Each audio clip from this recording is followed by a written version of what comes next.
Hi there, are you ready for a fun exercise? This is really going to test your patience, but don't worry, it's not going to take more than a few minutes.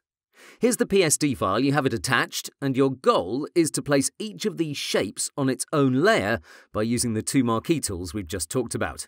Nothing else, mind you, just the rectangular and elliptical marquee tools. Here's how I want you to work. After you've made your selection, use Ctrl-J to duplicate it and place it above this white layer in your Layers panel.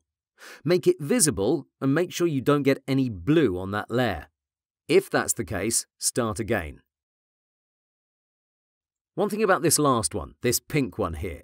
What I want is this outer region with this white circle cut off, but here's the twist. I want you to do it in one movement. This means you should delete the white circle, then grab the rectangular marquee and get the rest. No, that's cheating. What you need to do is use a combination of these two marquees. This is where you show your commitment. Believe me, you'll use selections for a lot of creative Photoshop effects, so this is an essential skill to master. I know it seems daunting, but everything you need to solve it has been covered in the previous lectures.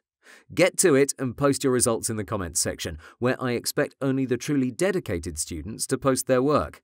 In case you don't manage, I'll show you how to approach it in the next lecture, but please try it out for yourself.